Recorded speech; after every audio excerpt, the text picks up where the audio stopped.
Hello, everyone, and welcome back. I'm RJ Kerr, and this is Let's Write Adventure, our ongoing live stream where we are delving into all of the nitty gritty details of writing an adventure in real time.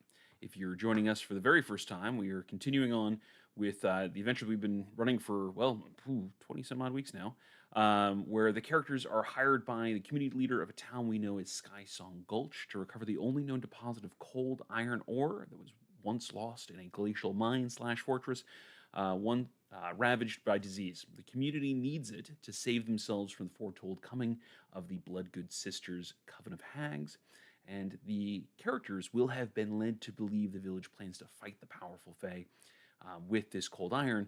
But when they return, they discover the village actually intends to use it to pay off the hags, thus completing an ancient pact.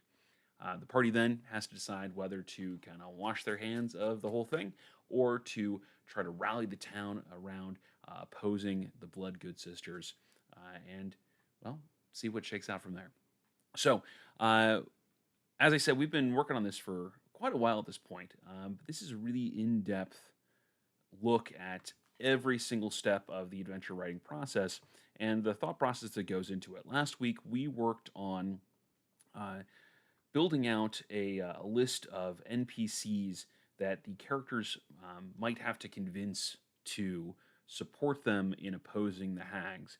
And we made a nice list of 9 characters with enough detail to role play them very simply, to give us the information that we need to get them started and to build. One of the advantages of uh, keeping your NPC development light like this is that you really never know when the players are going to bond with a particular character and which ones they're just going to kind of brush off. So giving yourself just enough information to run them in the beginning, and then taking note of who the players really like, who they want to pull into their own narrative, and who they seek out over and over and over again, and then fleshing out those NPCs later on down the road. I had an example of this during a Curse of Strahd campaign that I ran at one point, where there's a place in the adventure where the characters go to the old bone grinder mill and oddly enough confront a group of hags.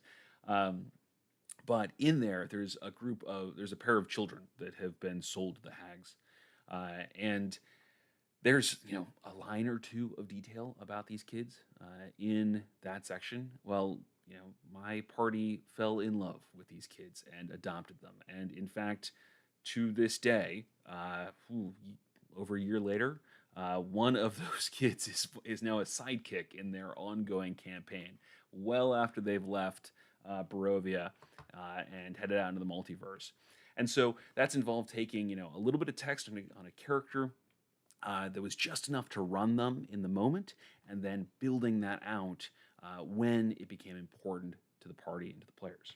So we worked on that last time, and so the only other thing that we could really do that I would really recommend doing here at this point for these 9 characters is coming up with stat blocks for each of them. And you don't have to really, you really don't have to dig deep for a lot of this stuff, especially when we're coming into a community here. There's no reason to go looking for really esoteric stat blocks to try to hunt down unusual stat blocks for NPCs in a town, unless there's a really good reason that they might get involved in combat, that they might, eh, that the characters might interact with them in such a way as that stat block is required. However, if you do that, you also have to sort of at least implicitly explain why, that ultra powerful character was not the hero of this adventure as opposed to the player characters. So I try to keep these pretty simple. You can always modify a stat block, change it later if there comes a reason that, for perhaps maybe an NPC becomes a sidekick or something along those lines. So when I'm working through a town like this, I come back to the same kind of stat blocks over and over and over again. And so we're just going to hammer those out on here. I will frequently make, the leaders of a village or a town, give them the noble stat block. It pairs well with them. Usually coming down to the skills that the stat block has. Most of the population I'll make commoners because that's kind of the point. They're average people, right? Um, may modify a stat block. So, for example, the Bard stat block is like a challenge rating 3. That's way higher than we need our little local entertainer to be.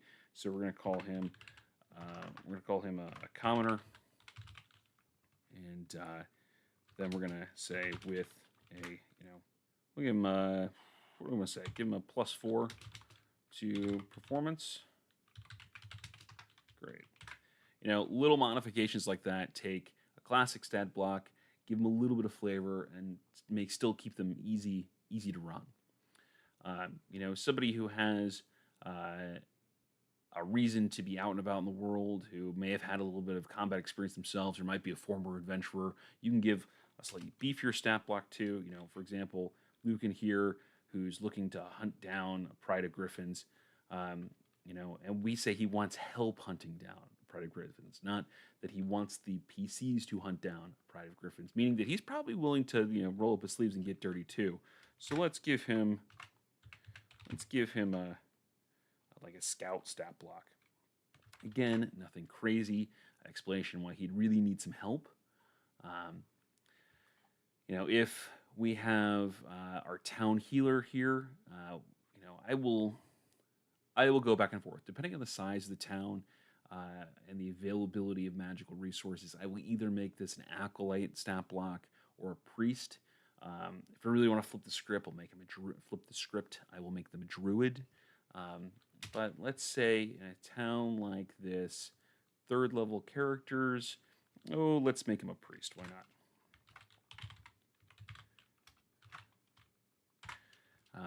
That gives.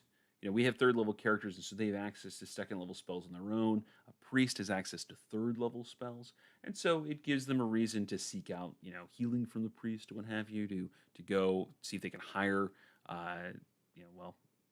spell services, that kind of deal. It gives them a little higher access without being too OP there. The town sheriff, again, depending on how proficient you want somebody to be, we might give them a higher stat block. If the town sheriff here was a retired knight, maybe I'd give them the veteran stat block. If they were a retired hero, maybe I would give them the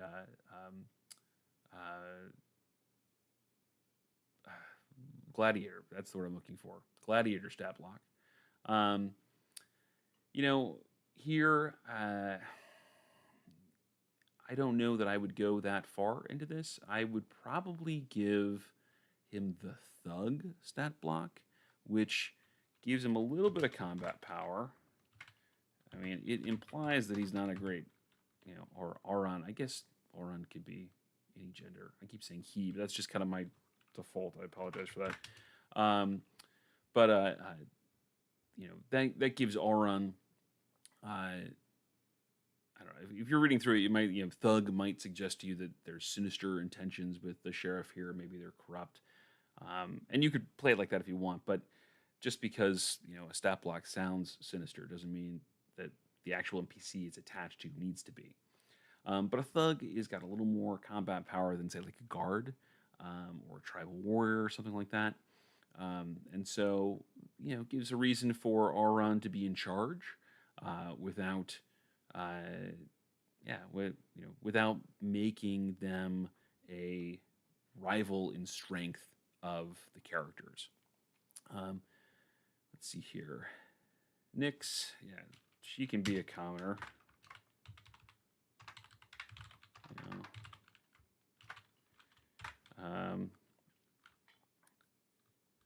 And let's see here, our historian.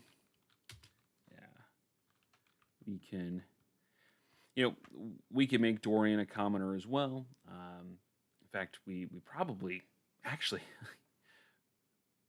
he's werewolf. We've already decided that. He's werewolf, right? So we've got our stat block right there.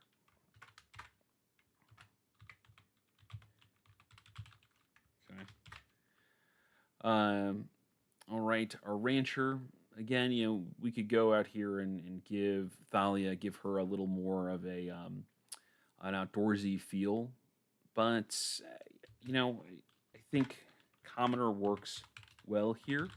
Again, maybe we give her an additional skill. We could say with +4. Um, we could say +4 survival, right? So, she knows her way around after dark, but she's not a scout. She's not a bandit. She's not a fighter. Um, Elria Shadowforge, our owner of the general store. There's absolutely no reason why she shouldn't be a commoner. Although, if we're going to give a little more flavor here, why not? We could say she's got a +4 to persuasion. Make her very convincing. And along those lines, if we've given all the commoners here a little extra something, why not give Nyx a little extra something too? Let's give her a +4 with +4. We'll give her deception because she likes to tell tall tales. Doesn't have to be malicious, but she can spin a good yarn, right? Great. So yeah, we've got 9 colorful NPCs that we've got enough to role play with here. We've got enough to get started with and to build off of when we actually run this adventure. So at this point, we pretty much have our climax built out, right? We've got most of the burg put together here as well. We're really just have cosmetic details and treasure to add. And treasure is always the very last thing that I put in. Then we have our travel to the burg. That's pretty much done here as well, with the exception of maybe the social encounter that we were talking about having at the Oasis. So maybe we have a character that we need to build here. Who's going to be a hook to a later adventure. So we can think about that today. But I want to focus on the entry at this point. So something, if you've been playing the home game, you might have noticed is that I have done pretty much everything but the beginning of our adventure, the exposition, the entry, the introduction, whatever you want to call it. I have not touched on the hook. I have not built out the town yet, and there's a reason for that.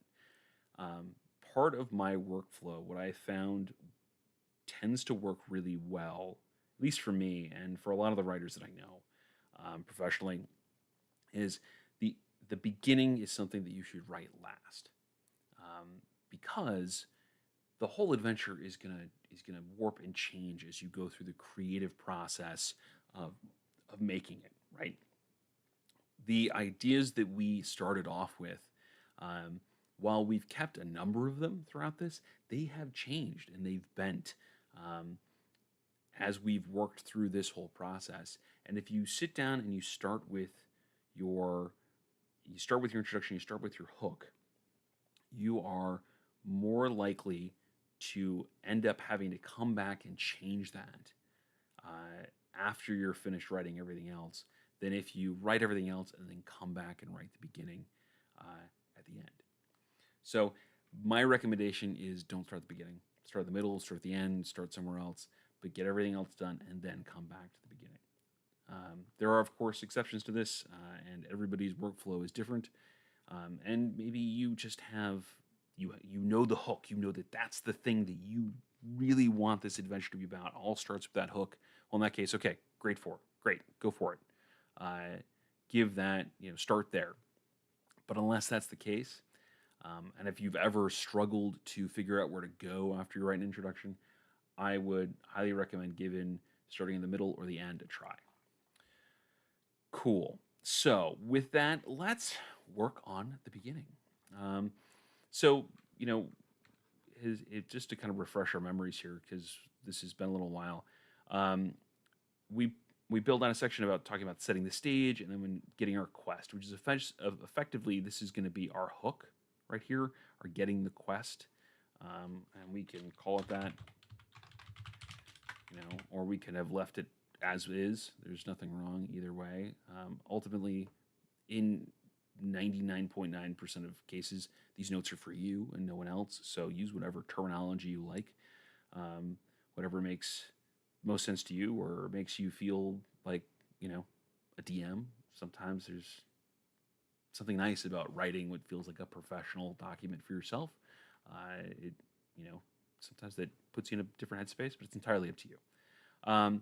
So setting the stage here is really just my verbiage for we want some information as the DM when we run this about the environment and what's going on in this town. And if we were creating a town, or I should say, if we were building this adventure as part of a town that characters have already been to, we may already have a lot of this work done for us, which is great. There's nothing wrong with that. If you're using a city or a town from a different setting and you want to pop this adventure in there, that's great too. Beautiful thing about settlements is that they can be jumping off points for a lot of different things, and once you build one, you can reuse it, you can recycle it, and frankly, you should if there's a good reason to, because you're going to put a lot of time and effort into building settlements as the characters explore them, and there's no reason not to get as much mileage out of that as you can. So we have figured out since this time what our settlement is. We haven't given it a whole lot of detail. So we've got Sky Song Gulch. Cool. So they're at Sky Song Gulch, currently at loose ends, is what we have. Maybe they are, maybe they're not. We'll get to that. But they're at Sky Song Gulch. So let's talk about Sky Song Gulch. Let's build that out. Let's make that a real place in our brains. So that's what, heading 1. So, we'll just do another heading 1. Whatever. Setting the stage. I'm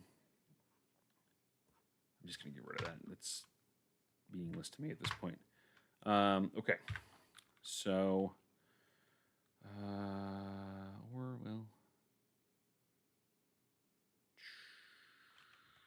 I guess it's not. We'll keep it there. All right. Sky Song Gulch. All right, so let's talk about this town. Let's make it real.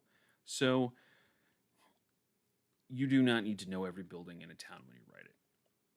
You don't. There's no way that your characters are going to hit everything, and no matter what you write, there are things that they're going to go check out that you didn't think of. So you're just going to have. We're just finding a middle ground here. But we're going to start by building out some places that they might go. And we already have our cast of NPCs here, of helpful NPCs, which, to make our life easier, we might just go ahead and add to our NPC roster here. And so let's do that. We know that Nisa is our community leader. We don't need to put too much more information into this than, I guess.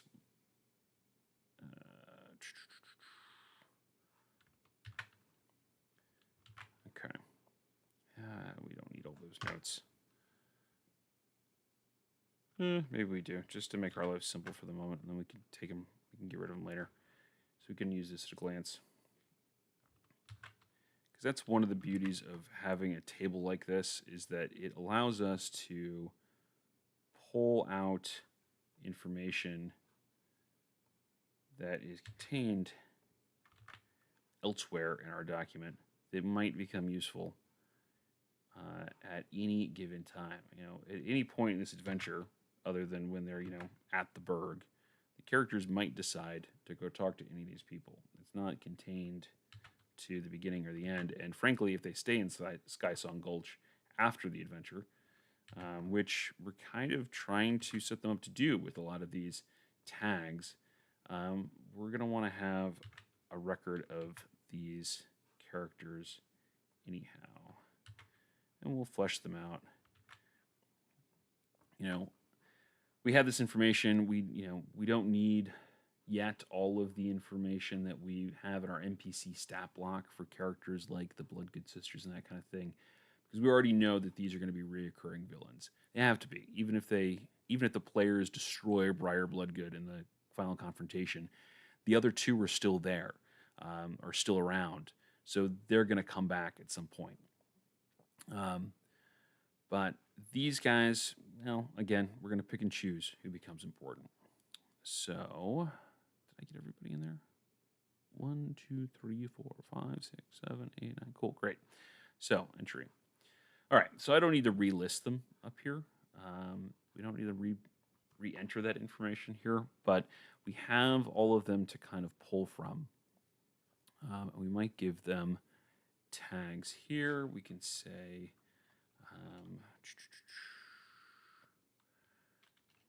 we're just going to put NPC as a tag. We can get more specific if we want than that. We are also, I like to put location tags in here sometimes. We can say, and do a multi-select, especially as this becomes a larger document and we perhaps build this out into a campaign later on. It gets useful to have the ability to say, oh, these are from Sky Song Gulch, which at this point sounds obvious. However, we can also say that, we find her at the town hall or something like that, right? We can change that later if we want to. But this gives us a couple tags that we can sort by later on, especially as this becomes a longer and longer list. And then, we can have specific buildings annotated with this, so we know later on who's associated with what at a glance. So things that the characters are likely to encounter. So let's start with, let's see, following are places found. Actually, now let's just lead straight into sensory details. We'll add those in later, but then we'll say locations in Sky Song Gulch. So we'll just, we don't have to get crazy about our headers here. Cool. So let's start with places that they're going to go. We know that they're going to go to a tavern, and we'll give it a cooler name than that later. But we know we're going to have a tavern. Frequently I'll combine taverns and inns, but because there's, why make two buildings when you only need to make one? But for whatever reason, I just have not been able to escape the idea that the tavern and the inn are separate places in Sky Song Gulch. Don't know why, but for whatever reason, in my mind, they're different places. So we will make them different places. You don't always have to have a reason for everything. Okay, so we've got a tavern. We're going to have a store of some kind. We already know that we've got a stable because we have a stable master. We need we're going to call it a house of healing because hospital sounds like a weird word for this. And we don't know specifically if it's a particular kind of deity we're associated with or that kind of deal yet. We'll decide that after we go. But again, just like anything else I'm doing here, I'm starting with the general and I'm narrowing it. I'm going to narrow it down later. But let's see. We need we definitely need a town hall.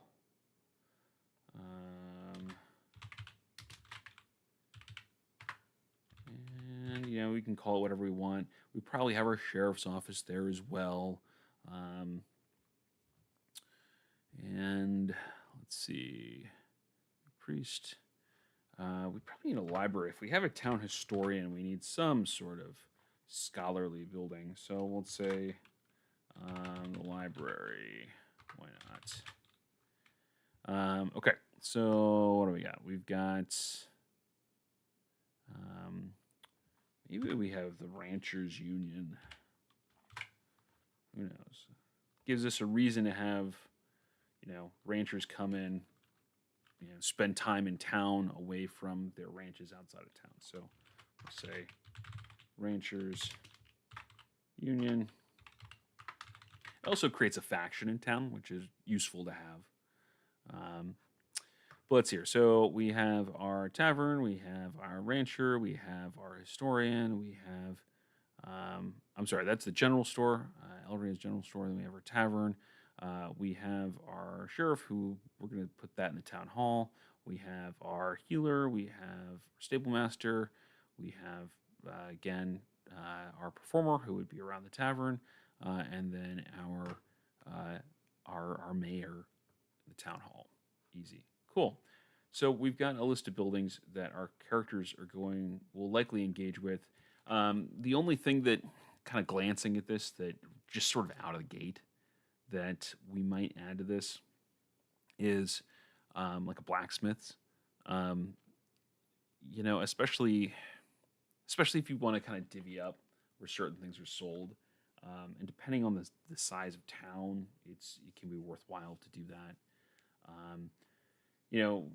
We might add something like an alchemist's or an apothecary or something along those lines, depending on how big we want to make this and what we want available. Some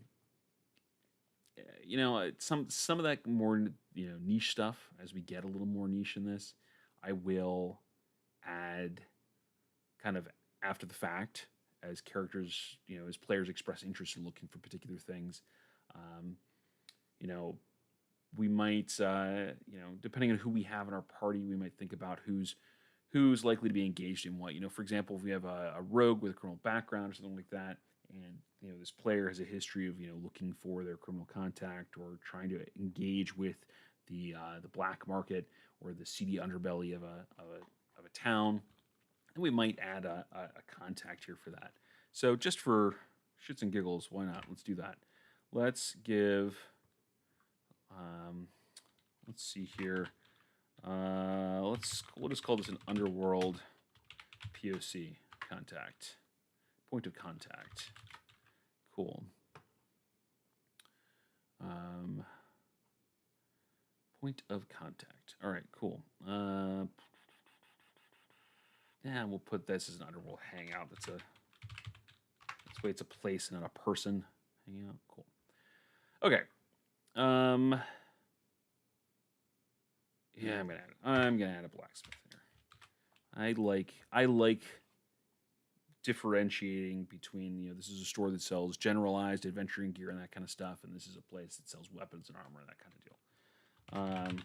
It just makes the world feel a little more realistic to me, that you don't just go to Fantasy Target and put your chainmail in the basket along with all of your rations and your spyglass and what have you.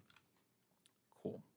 All right, so we have these buildings here. We don't necessarily need to put a whole lot of detail into each one of them. We just want enough information so that we can role play them effectively.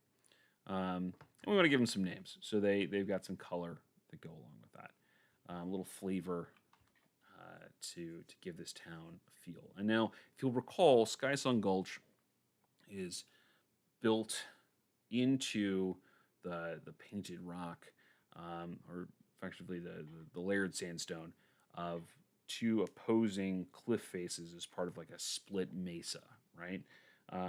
With bridges connecting the two sides there, and kind of a boardwalk running down, serving as the sidewalk on either side. So these are going to be, stone buildings. They're going to be built. They're going to be cut into the stone itself. And so we want to build some of that into the flavor here. And so to keep that in mind, let's go ahead and capture some of that detail. I feel like we put that somewhere. Yes, we did. Oh, that's right. We've already started building this out, haven't we? Cool. In that case, let's copy and paste. My goodness. All right. So let's take that. Actually, we'll just completely cut that And then come back down here. Okay. And let's paste that in. All right. Interesting that it didn't take the tavern, but okay, cool, whatever.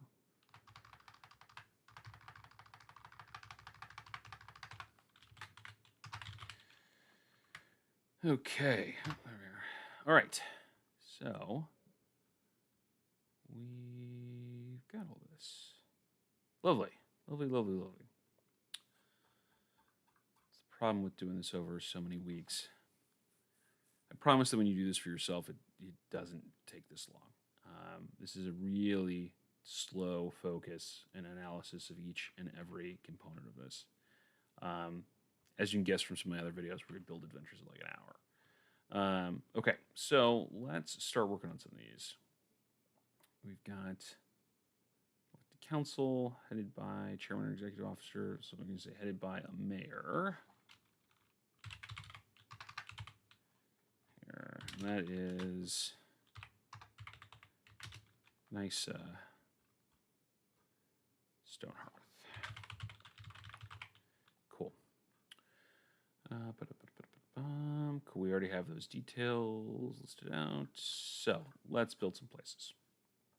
Okay. So buildings in town are like any other location, right? We're going to give them a little bit of flavor and just with a little bit of text for them, and then we're going to just bullet point out the pertinent locations or the pertinent details, just like we have with any of this. So, so the tavern. What should we call this place? Let's call it the Eagle Rock Tavern. Why not? That sounds good to me. Okay.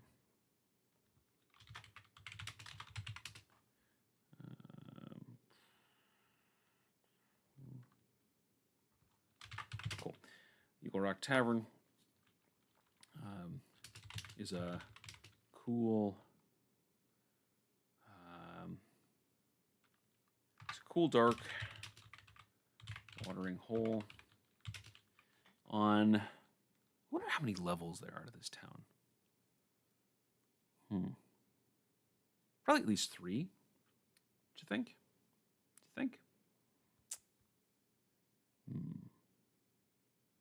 Yeah, I imagine that the first level, that none of them are like down on ground level, because like there's probably the river that runs through the ones that the hags dammed up, that the Bloodgood sisters dammed up originally. You know, in my mind, that like cuts through the center of cuts through this mesa. It's the reason the gorge exists, and so this is all slightly above, and everything built so that even at the the highest flow, it's above the water. But again, how do people? Well, yeah, all right, yeah. So this is probably on the first level. It's a cool dark watering hole on the first level of Sky Song Gulch.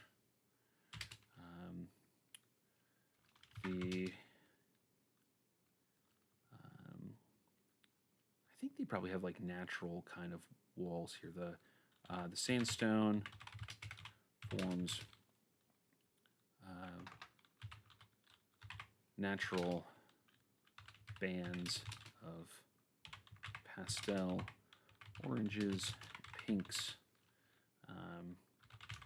that run the length of the interior walls. Let's see here, beyond the main bar is a small kitchen and a narrow set of cut stairs that descend to a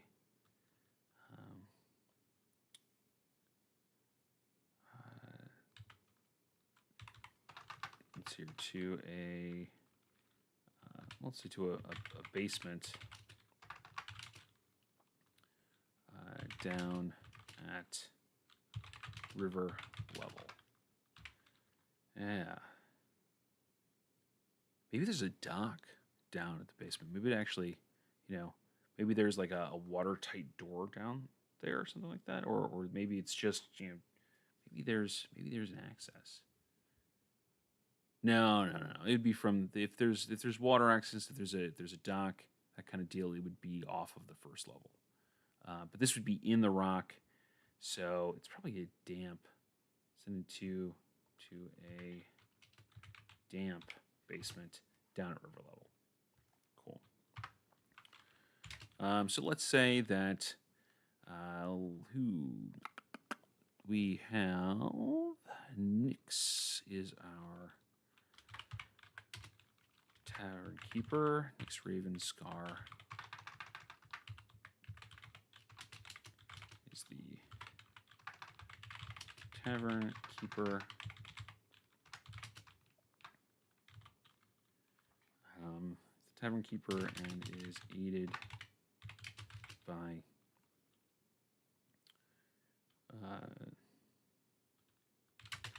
cook. Let's see here. Probably a part-time cook. Yeah, full-time cook. Full-time cook and two to three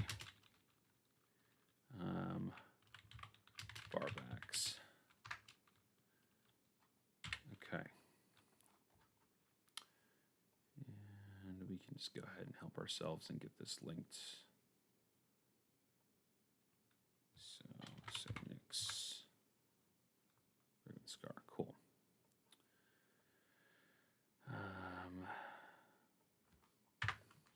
If there's anything unique at the tavern here, we probably want something specific about decorations, maybe a specific drink on the menu. We would definitely want a cool little flavor element, something that gives us this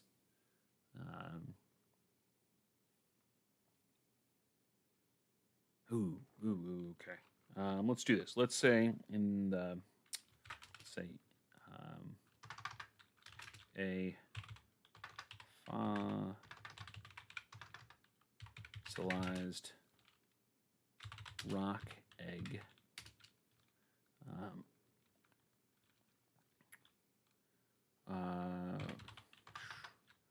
forms the base of, let's see, fossilized rock egg sits in the, or I should say, sits in the middle of the main bar floor, forming the base of the central pillar that supports ceiling. Yeah, so that we, imagine we've kind of got like this, there's several columns that'd be in this to hold up the heavy rock, the ceiling there, and then one of them is, when they dug it out, they found this fossilized rock egg, and that's a part of it. That gives us a cool little detail about this place. Gives it a little bit of flavor, so it's not just random tavern built into the stone. And when it comes to, maybe this is just my group, you may have this experience, may not. But a lot of the players that I play with, like, they want to know what's the specialty drink, what's the food, how's it, that kind of stuff. Different here at a place like this. So sometimes I will work in that kind of detail. If your players engage with that kind of stuff, it's cool for the immersion. Sometimes it's fun to just go, I don't know, what do they serve here? You tell me, and put it back on them. and get that information from them. But if something kind of jumps out at us here, um, this seems to the kind of the westerny vibe that I kind of get from Sky Song Gulch, and a lot of what I think has inspired this adventure in my mind would lend me to believe that this is a whiskey kind of place, maybe even a cocktail kind of place. I could see Nick's being just really good at cocktails. So let's see. And we don't need to come up with a recipe or anything along those lines, but Nick's serves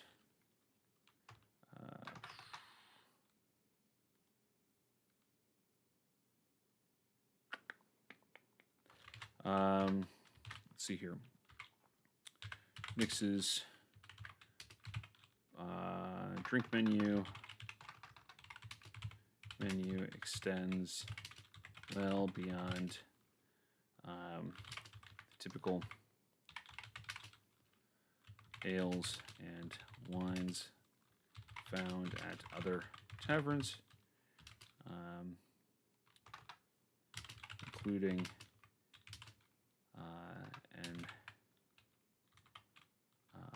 I'll say including a playful list of specialty cocktails alongside her own distilled liquors. Cool. So that gives just a little bit of, again, a little bit of role-playing flavor. We're giving ourselves a little toy to play with when we run this. So, great. Awesome. So it's given us what we need for that. That's plenty of information for the tavern here. Again, if it really becomes a place that the players really want to dig into, we can build it out as we go. We can learn as we learn all about Nick's Ravenscar. So let's go ahead next and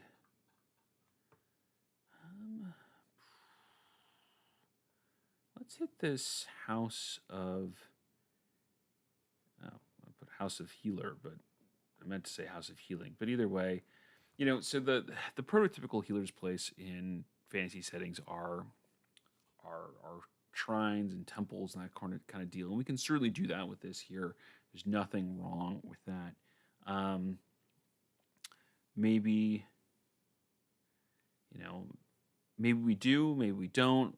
If we're building our own, if we were to build our own pantheon for this, we haven't built that yet, so we don't know what kind of god it would be.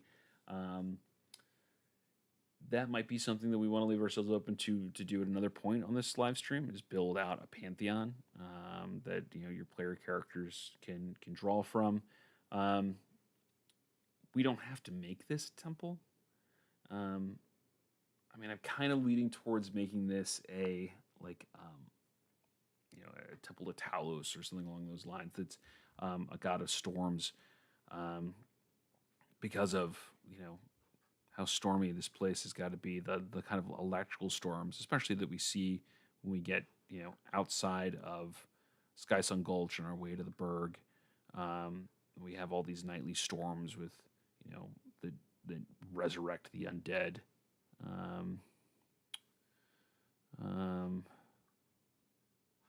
So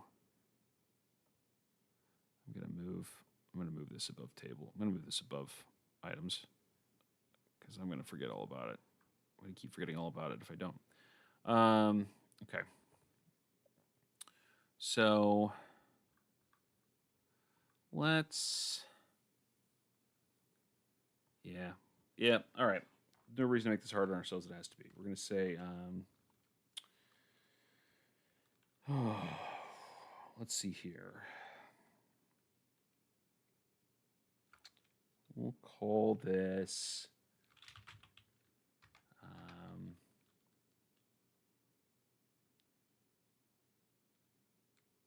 Lifespark. We'll call this the life. We'll call this the Lifespark Temple. Cool. And to that end, it means that our priest, Nightfire kind of lines up with the whole idea of electrical storms. So let's, yeah, okay, I'm down with that. So we're gonna make this. Let's see here. This temple is dedicated to a god. Let's say a deity. It doesn't have to be a god. To a deity of storms, and I'll save storms.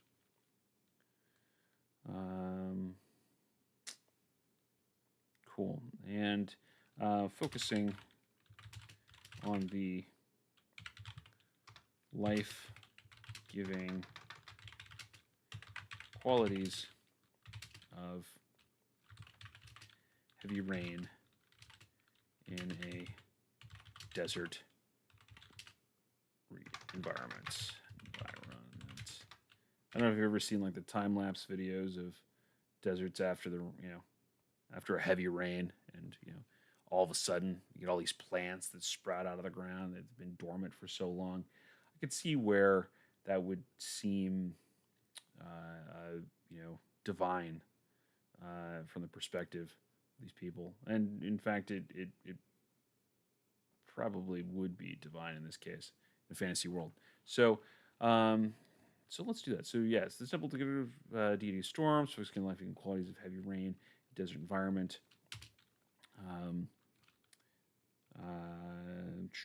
The priest. Let's see the priest and what do you say, Kirin, Nightfire, and his acolytes.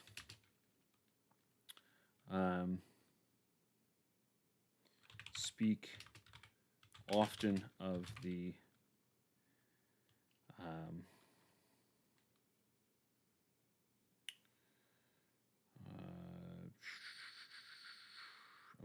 balance between life and death provided by the violent electrical storms that frequent the region. Great. Okay. Let's see here. Let's talk a little bit about what it looks like on the inside.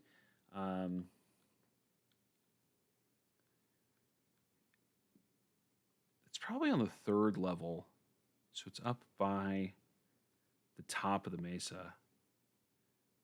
And maybe there's a cupola, for lack of a better term. But maybe there's a staircase that goes up to a watchtower that sticks up at the top of the mesa. Okay, so say the temple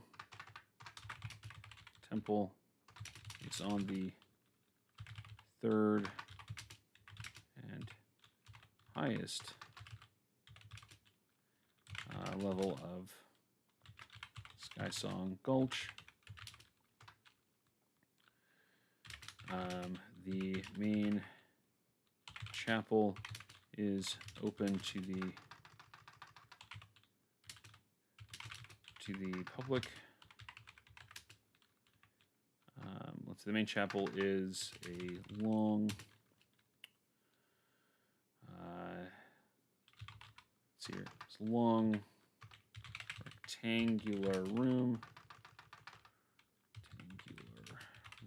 that is open to the public.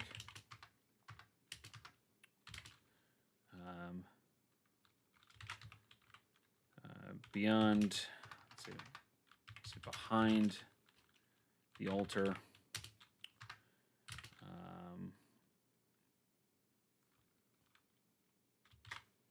let's see here. In the rooms beyond the altar, Kirin and his acolytes make their home. There at the rear, a narrow staircase ascends to a watchtower, which stands atop the, I guess that would be that stands atop the mesa. Stands atop the mesa.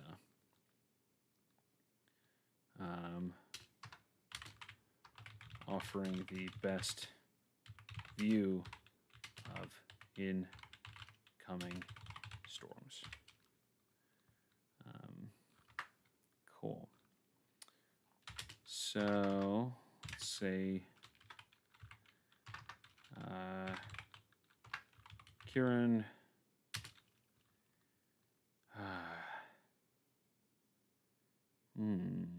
okay, so Kieran is what?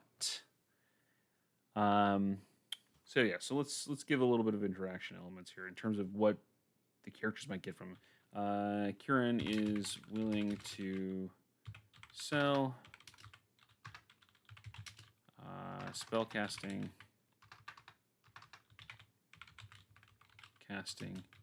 services at a rate of, we'll say 25 GP per spell level, plus plus the cost of any consumable material components. And that 25 gold pieces per spell level, that's just, that's a number I've just kind of settled on over the years. Because you may choose higher than that depending on your setting. You may go lower than that. The player's handbook gives guidance that something like, anywhere between 10 and 50 gold pieces a level or something like that. And so I just went with the middle. I find that seems to work well. At low levels, 25 gold pieces can be a lot depending on how you spend gold in your campaign. Higher levels, it's certainly more accessible. Encourages characters to seek out some of that kind of stuff. We might even say that he can also sell potions of healing, potions of restoration, and spell scrolls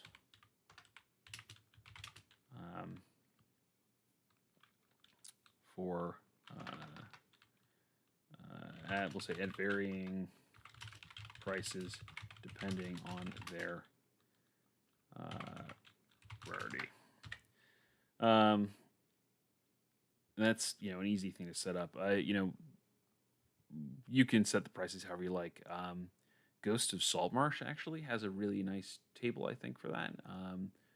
I like the prices that are set there. They seem like a good middle of the road kind of amount. Nicely balanced. So you might use that table for that. We might refer to that later if we decide to set a fixed price here, or maybe something you just kind of decide in the moment. Maybe Kieran is a shrewd haggler. So it's entirely up to you. I don't always delineate out exactly what things cost when I write this kind of stuff. But one little detail that that's kind of poked me in the brain on this particular temple is, since they're focusing on the life-giving quality of the storms, and that's water in the desert here, right? I could almost see where they have sort of, where they've cut kind of like troughs in the top of the mesa that come down, like forming like gutters, and they pipe water down, and so that you end up with these,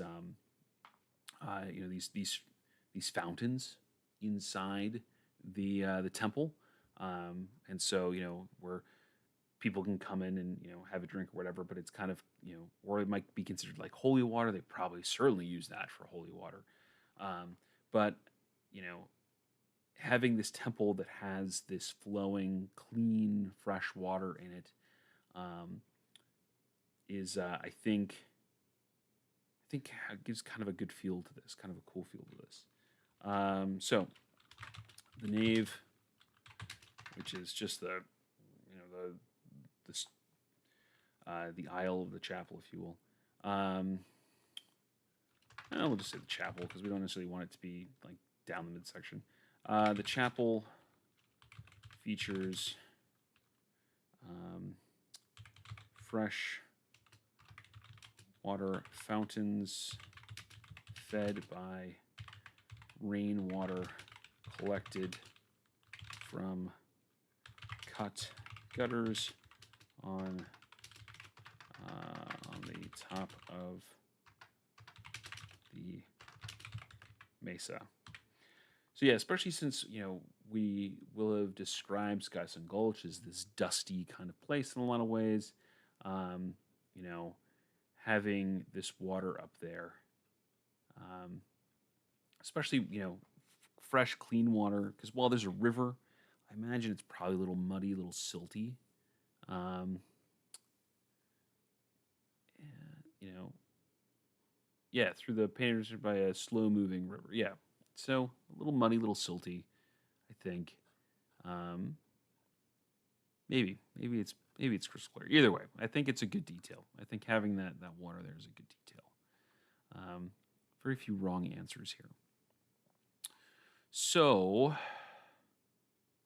with that, I think we're going to go ahead and wrap up here for the day. We made a little bit of progress. We got two specific locations. We've kind of talked about how we want to fit this together. We've finalized some of our NPCs here, given them some stat blocks to deal with, and we've used them to help guide a number of the structures that we're going to have in town that our characters can interact with. So we'll pick up next Monday and continue on fleshing out the rest of Skysong Gulch and the key points therein. And then if we have time at that point, we will also talk about how to really flesh out this adventure hook to make this really pull our characters in. Anyway, thank you so much for watching. If you've enjoyed this, please give a like, subscribe, leave a comment, hit that bell icon so that you never miss a video. And if you just want to play D&D with me, come find me at startplaying.games/GM/RJ Kerr. Love to see you there. Talk to you later.